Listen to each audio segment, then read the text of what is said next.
Alright, hello everyone. Today we will be discussing broken authentication. Okay, what is broken authentication?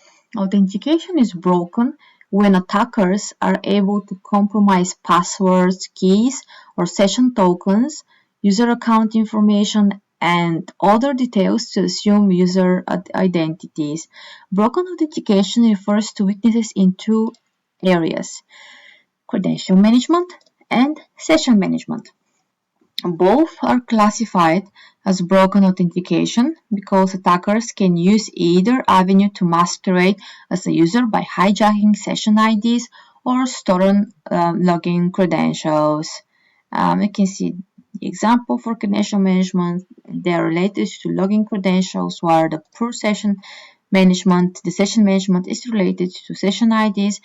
So the vulnerability here will be hijacked session IDs. So the session management, as we said, is a part of the broken authentication, but the two terms are often listed side by side, so people don't assume that authentication refers only to usernames and password, since web applications use sessions and credentials to identify individual users, and attackers can impersonate them using either mechanism.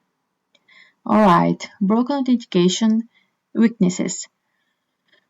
So now we'll concentrate only on the poor credential management. As you said, this is the authentication with login authentication.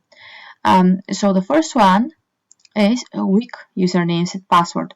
So any predictable username and passwords, usually guessable and default, weak, not properly hashed or sorted passwords, weak cryptography, using weak encryption technique like base64 and weak hashing algorithms like SHA-1 and MD5 make credentials very vulnerable.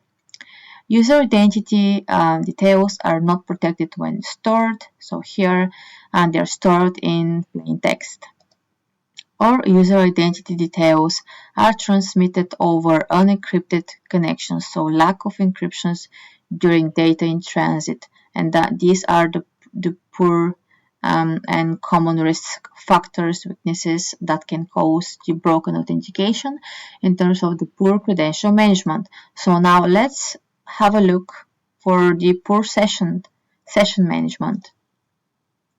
Alright, you have the session cookie hijack. So session management, consumer credentials can be hijacked to gain access to the system. A hacker can steal critical information by using any methods like session or cookie hijacking.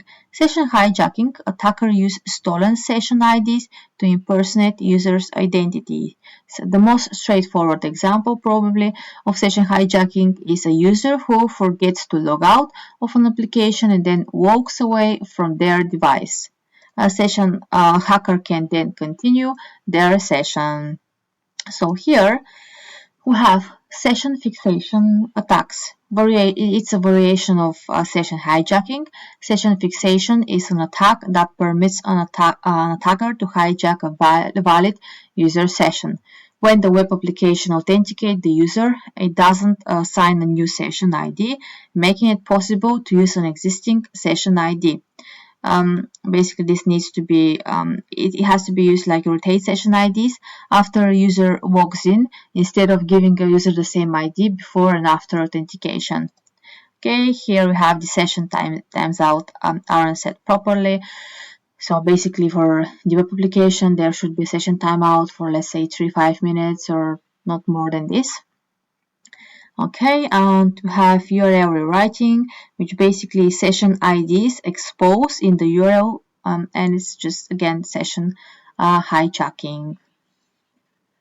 Alright, so let's see some common attacks now. What attacks hackers are using to exploit those weaknesses, either from session or credential management perspective, in order to cause the broken authentication? The first one is credential stuffing. It's a cyber attack method in which attackers use a list of compromised user credentials to breach into a system. Credential stuffing is a subset of the brute force attack category, as brute forcing will attempt to try multiple passwords against one or multiple accounts, guessing a password. In other words, while the credential stuffing typically refers to specifically using known breach username, so password pairs against other websites. The next one is password spraying.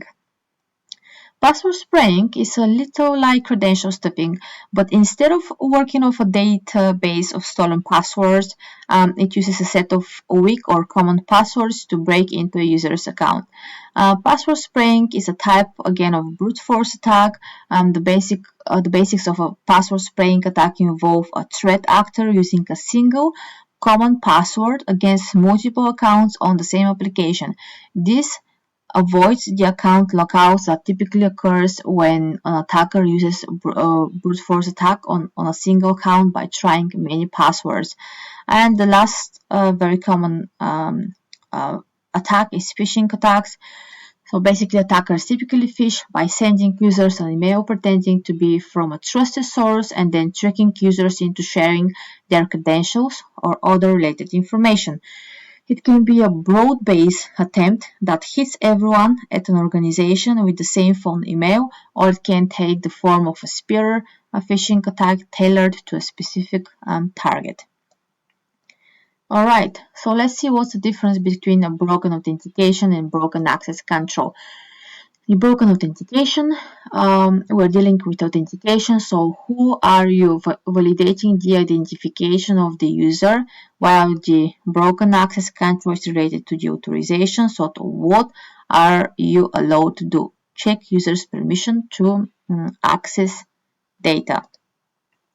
And now let's see some preventions, recommendations to prevent from the broken authentication. We have implement multi-factor authentication, use strong password policy, implement brute force protection. This means, for example, if a few logins are coming from, let's say, the same IP address, just block the IP address, block the attempts. Conduct workplace phishing training, employ anomaly detection. Yes, here we're talking about machine learning. For example, anomaly detection can be a user who should normally log in at business hours from Italy, but logs in, let's say, from Germany at 5 a.m. So this is anomaly. Is considered anomalous activity, and should be basically review. All right. I think, yes, that's it for the broken authentication. Thank you so much. If you like it, please subscribe. Also, please share, like, and comment. If you have any questions, just leave a comment, and see you in the next video. Thank you. Bye-bye.